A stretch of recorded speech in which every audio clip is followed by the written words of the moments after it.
Hello दोस्तों, कैसे हैं आप लोग। एक बार फिर से स्वागत है आप सभी लोगों का आप सभी के अपने चैनल सपोर्टिंग आप फार्मेसी में। दोस्तों आज हम लोग स्टार्ट करने जा रहे हैं बी फार्मेसी 7 सेमेस्टर वालों का फार्मेसी प्रैक्टिस का यूनिट 3 का चैप्टर 4। चैप्टर 1 हम लोगों ने फार्मेसी एंड थेराप्यूटिक कमेटी बहुत ही आसान तरीके से पढ़ लिया है।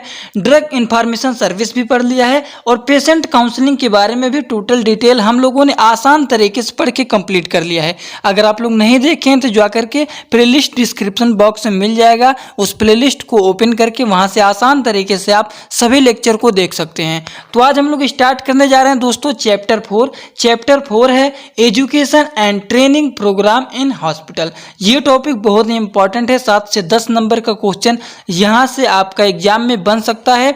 तो वीडियो को पूरा देखना, एक बार लेक्चर को पूरा देख लेंगे तो आपका पूरा यहीं पे तैयार हो जाएगा। तो चलिए दोस्तों स्टार्ट करते हैं, लेकिन स्टार्ट करने से पहले अगर आप लोग चैनल पे नए हो तो चैनल को सब्सक्राइब जरूर कर लेना, बेल आइकन को नहीं दबाए हैं तो दबा लेना, जिससे हमारी नई नई वीडियोज का नोटिफिकेशन आपको सीधा और सीधा होम पेज पे ही मिल जाए। तो बात करते हैं education and training programme in hospital क्या होता है। थोड़ा सा जानते हैं दोस्तों इंट्रोडक्शन के बारे में कि क्या होता है hospital and training programme in hospital. तो इंट्रोडक्शन हेडिंग डालेंगे, क्या लिखेंगे, हॉस्पिटल मैनेजमेंट सिस्टम में प्रॉपर इम्प्लांटेशन ऑफ एजुकेशन। इनके क्या होते हैं, एजुकेशन ट्रेनिंग प्रोग्राम होते हैं, एकदम सेफ तरीके से पेशेंट को हैंडलिंग किया जाता है। ऑल स्टाफ इसमें क्या होते हैं दोस्तों, इंक्लूड होते हैं, सभी स्टाफ हॉस्पिटल के शामिल होते हैं। Physician can result reduction to in the incidence of unsafe movement of patient by the colleagues. ठीक, तो इनके बारे में थोड़ा बहुत लिख सकते हैं, लेकिन इसमें इंट्रोडक्शन में आपको 4 पॉइंट अच्छे से तैयार कर लेना है कि ऑल एप्रोसिएट वर्कर जो होते हैं वो क्या होने चाहिए, ट्रेंड होने चाहिए using of mechanical lift equipment. ठीक, एंड इसमें इन्वॉल्व होने चाहिए पेशेंट एंड उनकी क्या होनी चाहिए, फैमिली जो होते हैं वो इसमें इन्वॉल्व होने चाहिए। उसके बाद caregiver should be trained check each patient mobility every time. मतलब हमेशा पेशेंट का क्या करना चाहिए, चेक करना चाहिए, पेशेंट का देखभाल करना चाहिए, जिससे पेशेंट का हालत में जल्द से जल्द सुधार हो। Consider supporter and peers education and champions. ठीक, तो ये 4 पॉइंट इसमें दोस्तों आपको अच्छे तरीके से तैयार कर लेना है, क्योंकि ये थोड़ा सा इंपॉर्टेंट है। वीडियो का स्क्रीनशॉट लेना चाहते हैं तो ये टॉपिक का पूरा इंट्रोडक्शन आप स्क्रीनशॉट ले सकते हैं। ठीक, अब चलिए हम लोग इंपॉर्टेंट टॉपिक के बारे में डिस्कस करने जा रहे हैं। ये आपके एग्जाम में क्वेश्चन जरूर बन सकता है। What are the role of pharmacist in education and training. Pharmacist का रोल क्या होता है दोस्तों एजुकेशन एंड ट्रेनिंग में, इसके बारे में डिस्कस करना है। तो सबसे पहला पॉइंट यहाँ पे क्या लिखा गया है, to interact all medicine including pharmacokinetic properties, adverse drug reaction and drug interaction. इसका मतलब क्या होता है, ये सभी मेडिसिन के बारे में बताते हैं कि इसका फार्माकोकाइनेटिक प्रॉपर्टीज क्या होते हैं, इनके एडवर्स इफेक्ट क्या होते हैं, एडवर्स ड्रग रिएक्शन क्या होते हैं, क्या ड्रग इंटरेक्शन होता है, ये सभी चीज़ों के बारे में बताते हैं। ठीक, दूसरा पॉइंट यहाँ पे to interact and educate on the proper use all medicine. इसका मतलब क्या होता है कि ये सभी मेडिसिन के यूज के बारे में, किस तरीके से खाना है, किस तरीके से रखना है, सभी चीज़ों के बारे में पूरा का पूरा एजुकेशन सभी चीज़ों के बारे में क्या बताते हैं। टू मॉनिटर प्रोडक्ट, मतलब प्रोडक्ट को क्या किया जाता है, मॉनिटर किया जाता है, उसका देखभाल मैनेजमेंट सब कुछ अच्छे से किया जाता है, जिससे प्रोडक्ट क्या हो, खराब ना हो। चौथा पॉइंट है development and drafting of rule of for controlling the manufacture distribution and supply of drug. इसका मतलब क्या होता है, डेवलपमेंट एंड ड्राफ्टिंग के रूल होते हैं मैन्युफैक्चर को कंट्रोल करने के लिए, डिस्ट्रीब्यूशन एंड सप्लाई को भी कंट्रोल करने के लिए, ड्रग के सप्लाई को, डिस्ट्रीब्यूशन को, मैन्युफैक्चर को, ये सभी चीज़ों को कंट्रोल करने के लिए क्या होते हैं, ये फार्मासिस्ट वहाँ पे इनका रोल होता है। नेक्स्ट एंड लास्ट पॉइंट यहाँ पे आसान तरीके से दिया है, training, supervision, guidance, community health workers with pharmacy task, इन सभी के बारे में क्या करते हैं, ये बताते हैं। तो यही रोल होता है फार्मासिस्ट का एजुकेशन एंड ट्रेनिंग में। आई होप आप लोग को समझ में आ गया होगा 4-5 पॉइंट जो यहाँ पे दिए गए हैं। अब हम लोग बात करने जा रहे हैं थोड़े से इंपॉर्टेंट टॉपिक के बारे में। Training programme in hospital. अब ट्रेनिंग प्रोग्राम हॉस्पिटल क्या होता है, इसका मतलब क्या होता है, ये टॉपिक के बारे में आप लोग अपने तरीके से भी बना करके लिख सकते हैं। ट्रेनिंग प्रोग्राम हॉस्पिटल का मतलब क्या होता है, इसमें नए लोग, जैसे मान लीजिए हम लोग हॉस्पिटल में जाते हैं ट्रेनिंग करने। अब हॉस्पिटल का क्या रूल है, क्या रेगुलेशन है, कौन कौन सी दवाइयाँ कब दी जाती है, कब नहीं दी जाती है, हम लोग जब जाते हैं ट्रेनिंग करने के लिए तो वहाँ के जो पुराने लोग रहते हैं वो क्या करते हैं, हम लोगों को बताते हैं कि ये सभी काम को इस तरीके से करना है, ये दवा इस तरीके से दिया जाता है, पेशेंट का देखभाल इस तरीके से किया जाता है, ये मशीन जो यहाँ पे है इसका इस्तेमाल इस तरीके से किया जाता है, बीपी को इस तरीके से नापा जाता है। मतलब जो कुछ चीज़ें वहाँ पे हो रही हैं उन सभी चीज़ों के बारे में वो लोग हमें बताते हैं। लेकिन एक चीज़ और भी उसमें होता है ट्रेनिंग प्रोग्राम इन हॉस्पिटल में, जैसे मान लीजिए कोई नई बीमारी का नई ड्रग आ गया है, जैसे मान लीजिए कोरोना वायरस हो गया है, कोरोना वायरस का लहर बहुत तेजी से फैला हुआ था। अब कोरोना वायरस का नई बीमारी का जब नया दवा हॉस्पिटल में आया, अब वहाँ के लोगों के बारे में इसका नहीं पता है कि इसको किस तरीके से पेशेंट को देना है, किस तरीके से लगाना है, कैसे इसको सप्लाई करना है पेशेंट तक। तो इनके बारे में हॉस्पिटल के पूरे स्टाफ वहाँ पे इन्वॉल्व होते हैं और उन सभी के बारे में उन सभी स्टाफ के लोगों को बताया जाता है। तो दो तरीके के होते हैं, एक तो होता है नए लोग जब हमारे हॉस्पिटल में आते हैं तो उनको सिखाया जाता है, और एक ट्रेनिंग और होता है हॉस्पिटल में, जैसे कोई नई मेडिसिन आ गई है, नई डिजीज का नई मेडिसिन आ गई है, तो पूरे हॉस्पिटल के पूरे स्टाफ लोगों को बुला करके उन सभी मेडिसिन के बारे में बताया जाता है कि ये जो नई मेडिसिन आई है इसको इस तरीके से पेशेंट को देना है। ठीक, तो ये होता है ट्रेनिंग प्रोग्राम इन हॉस्पिटल। अगर इनके ऑब्जेक्टिव के बारे में बात करते हैं, अब इनके बारे में आप लोग लिख सकते हैं, इसमें ज़्यादा कुछ समझाने की ज़रूरत नहीं है। ऑब्जेक्टिव ऑफ ट्रेनिंग प्रोग्राम की बात करते हैं तो इसमें क्या होता है, देखिए 4 पॉइंट दिए गए हैं। To development working capability in hospital organisation in relation to their present role and to development capability in all working employees in relation to their future role patient care and to develop better relationship in hospital organization। Hospital organisation में क्या करना चाहिए, better relationship बना के रखना चाहिए, किसी से मतलब गलत तरीके से बात नहीं करना चाहिए, सबसे अच्छा व्यवहार बना के रखना चाहिए। To development harmonisation among different team unit with hospital organisation. तो दोस्तों ये 4 पॉइंट यहाँ पे जो दिए गए हैं ये इनके ऑब्जेक्टिव है। ऑब्जेक्टिव आप लोगों को अच्छे तरीके से तैयार कर लेना है, क्योंकि ऑब्जेक्टिव आपके एग्जाम में 2 नंबर से क्वेश्चन बन सकता है। What are the objective of training programme in hospital. ठीक, तो ट्रेनिंग प्रोग्राम इन हॉस्पिटल का ऑब्जेक्टिव क्या होता है, ये इंपॉर्टेंट टॉपिक है, इसे अच्छे से वीडियो को रोक करके लिखना चाहते हैं तो इसको रोक के लिख सकते हैं।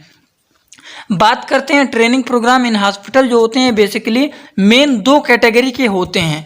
2 कैटेगरी कौन कौन से होते हैं, एक होता है इंटरनल ट्रेनिंग प्रोग्राम और दूसरा होता है एक्सटर्नल ट्रेनिंग प्रोग्राम। ठीक, तो क्या होते हैं, एक इंटरनल ट्रेनिंग प्रोग्राम होता है, एक एक्सटर्नल ट्रेनिंग प्रोग्राम होते हैं। तो इंटरनल ट्रेनिंग प्रोग्राम का मतलब क्या होता है, हेडिंग डाल लीजिए आप लोग, internal training programme. Internal training programme का मतलब क्या होता है, जब हॉस्पिटल के अंदर ही हॉस्पिटल के अंदर ही जो एम्प्लॉय होते हैं, हॉस्पिटल के अधिकारी हो गए, वो हमें ट्रेनिंग दे रहे हैं। जैसे हम किसी हॉस्पिटल में गए, अब वो हॉस्पिटल के लोग जो होते हैं, वहाँ के जो मेन हेड होते हैं, चीफ होते हैं या फिर कोई और होते हैं, वहाँ के लोग अगर हमें ट्रेनिंग दे रहे हैं तो वो होता है internal training programme in hospital.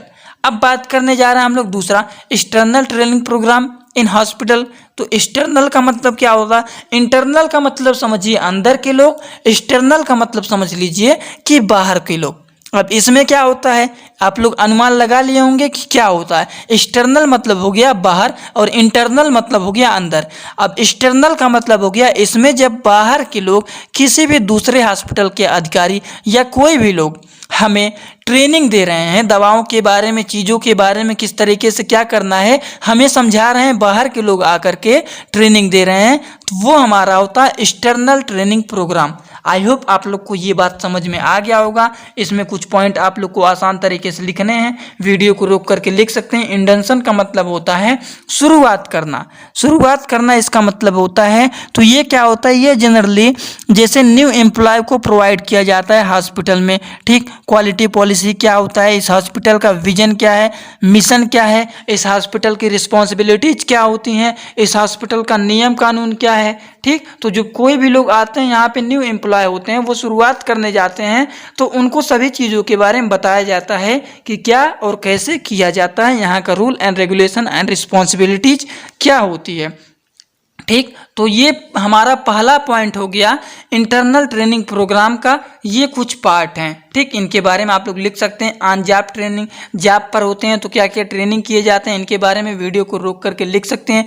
Training during rotation of staff भी होते हैं इसमें। ठीक, अब हम लोग दूसरे पॉइंट के बारे में बात करने जा रहे हैं। दूसरा हमारा क्या है, external training program. External training programme का मतलब क्या होता है, जब कोई हॉस्पिटल के लोग नहीं, बाहर के लोग हमें आकर के ट्रेनिंग दे रहे हैं, हमें समझा रहे हैं कि क्या करना है, कैसे करना है, कैसे नहीं करना है, वो लोग हमें बता रहे हैं। तो ये क्या हमारा होता है ये हमारा दोस्तों आता है एक्सटर्नल ट्रेनिंग प्रोग्राम में। ठीक, तो इनके बारे में आप लोग अपने तरीके से भी बना करके लिख सकते हैं। वीडियो को रोक करके ये भी लिख लीजिएगा, 2 पॉइंट इंपॉर्टेंट है, एग्जाम में आ सकता है। What is mock drill. ठीक, तो ये आप लोग जरूर तैयार कर लेना, 2 नंबर का क्वेश्चन ये भी बन सकता है। आई होप आप लोग को समझ में आ गया होगा। ठीक, तो इसमें किसी को कोई डाउट नहीं होना चाहिए। जो जो इंपॉर्टेंट टॉपिक है उसमें थोड़ा सा ज़्यादा अच्छे समझा रहा हूँ। अब service to nursing home. Service to nursing home का मतलब क्या होता है, मतलब नर्स जो होते हैं होम डिलीवर, मतलब घर पे जा करके जो काम करती हैं, जैसे जा करके हेल्प करती हैं कोई भी पेशेंट का। ठीक, nursing home deliver to the service residential care of elderly और डिसेबल पीपल, जैसे कोई बूढ़े लोग होते हैं तो उनके लिए घर पे क्या किया जाता है, भेजा जाता है नर्स, जो जा करके हेल्प करते हैं, उनका मदद करते हैं, सब चीज़ को देखभाल करते हैं, तो वो हमारे होते हैं service to the nursing home. तो इनके बारे में और भी अच्छे तरीके से बना करके लिख सकते हैं। थोड़ा सा छोटा कर दे रहा हूँ, एक बार पढ़ लेंगे तो आपको 2 से 3 पॉइंट यहाँ पे लिखे गए हैं, समझ में आ जाएंगे। लेकिन एक पॉइंट अच्छे से तैयार कर लेना। यहाँ पे एक पॉइंट और लिखा गया, इसे तो जरूर तैयार कर लेना। They also provide other kind of service such as strategic activity and daily housekeeping maintenance services. ठीक, इसमें एक पॉइंट और, ये बहुत ही इंपॉर्टेंट टॉपिक है दोस्तों, इसे आप लोग को एकदम अच्छे से तैयार कर लेना है।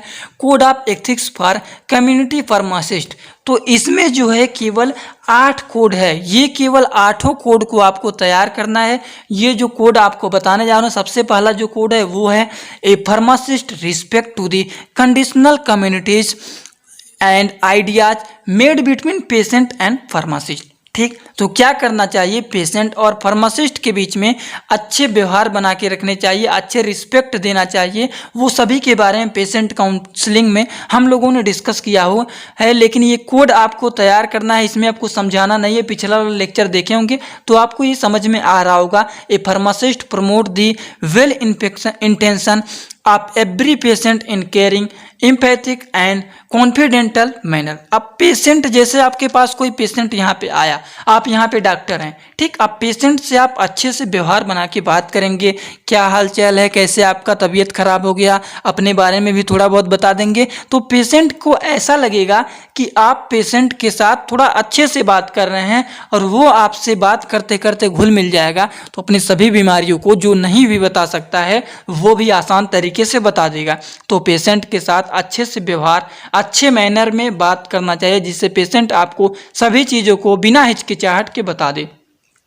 तीसरा पॉइंट है a pharmacist respect independence and self respect to of the patient. Pharmacist को रिस्पेक्ट करना चाहिए, independence and self respect of each patient. सभी पेशेंट के जो होते हैं उनका क्या करना चाहिए, रिस्पेक्ट करना चाहिए।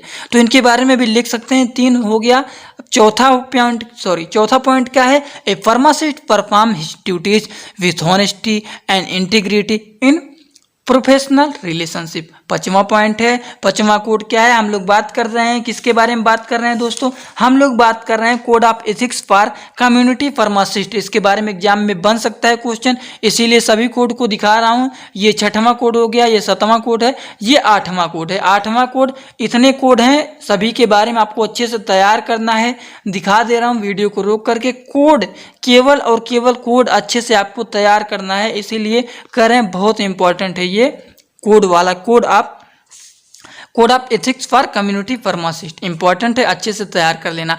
अब देखिए हम लोग बात करने जा रहे हैं रोल ऑफ फार्मासिस्ट। फार्मासिस्ट का रोल क्या होता है कम्युनिटी हेल्थ एजुकेशन में। सबसे पहले बात तो होता है प्रिस्क्रिप्शन दवाओं के बारे में, चीज़ों के बारे में लिखना कि हमारे पास ये चीज़ है, ये दवाएं हैं, ये चीज़ नहीं है। ठीक, ये सब चीज़ों के बारे में क्या करना, लिखना, पेशेंट को भी बताना। उसके बाद care of patient or clinical pharmacy. ठीक, पेशेंट का क्या करना चाहिए, ख्याल रखना चाहिए, ये भी एक रोल होता है फार्मासिस्ट का। Monitoring of drug relation, drug को क्या करना, मॉनिटर करना। Small scale up manufacture of medicine. ठीक, ये भी एक पॉइंट हो गया। चौथा पॉइंट है ट्रेडिशनल एंड अल्टरनेटिव मेडिसिन। इसमें क्या होते हैं, देखिए यहाँ पे आसान तरीके से लिखा गया है, pharmacist is also involved in the dispensing of the traditional and homeopathic medicine prescribed by the health care professional। ये किसके द्वारा लिखे जाता है, ये ट्रेडिशनल मेडिसिन हो गया, होम्योपैथिक मेडिसिन हो गया, ये हेल्थ केयर प्रोफेशनल के द्वारा क्या किया जाता है, प्रिस्क्राइब मतलब लिखा जाता है। तो ट्रेडिशनल क्या होता है, ट्रेडिशनल मेडिसिन होते हैं हमारे, जैसे कोई भी मेडिसिन है, सुबह खाना है, दोपहर खाना है, शाम को खाना है, ठीक, दिन भर में 4 बार खाना है, तो वो हमारे ट्रेडिशनल मेडिसिन होते हैं जो हमारे पुराने तरीके से चले आ रहे हैं। नोवल ड्रग कुछ हो गए, जैसे 24 घंटे में एक बार खाना है, हफ्ते में एक बार खाना है, 1 महीने में एक बार खाना है, ठीक, जो कि नए तरीके अभी बने हुए हैं। तो ये ट्रेडिशनल एंड नोवेल होता है, हम लोगों ने नोवेल ड्रग डिलीवरी सिस्टम में पढ़े हुए हैं। तो ये 4, 5, 6, 7 पॉइंट यहाँ पे दिए गए हैं, इसको अच्छे से तैयार करना चाहते हैं तो वीडियो को रोक करके लिख सकते हैं। नेक्स्ट एंड लास्ट जो आपको पॉइंट है वो है role of pharmacist and inter departmental communication in the hospital. तो इनके बारे में 3 पॉइंट आपको तैयार करना है। Pharmacy department should interconnect with the physician nursing unit where. तो क्या इसमें लिखते हैं, 3 पॉइंट अच्छे से तैयार कर लेना है। Physician prescribe the medication order and patient age is a factor and nurse क्या करती हैं, प्रोवाइड करती हैं medicine for the first time to the patient. तो ये इतने चीज़ें आप लोग को तैयार करना है। ये टॉपिक बहुत ही आसान है, अगर आप लोग 1 से 2 बार पढ़ेंगे तो आपको समझ में आ जाएगा। वीडियो अगर एक बार में नहीं समझ में आया तो एक बार और देखिए, आपको अच्छे से समझ में आ जाएगा। तो यूनिट 3 का चैप्टर 4 हमारा होता है complete, education and training program. इसके बाद आपका एक चैप्टर और बचता है, वो चैप्टर क्या है अभी आप लोग देख लीजिए, छोटा सा लेक्चर लेकर के इसी भी कंप्लीट कर देंगे। Prescribe medication order and communication skill, ये टॉपिक थोड़ा सा इंपॉर्टेंट है, 2 से 7 नंबर में बन सकता है। तो इसको अगले वाले लेक्चर में कंप्लीट करेंगे। लेकिन वीडियो अच्छा लगा हो तो वीडियो को एक लाइक जरूर कर देना, चैनल पे नए हो चैनल को सब्सक्राइब जरूर कर देना। Thanks for watching video, like comment share subscribe this channel.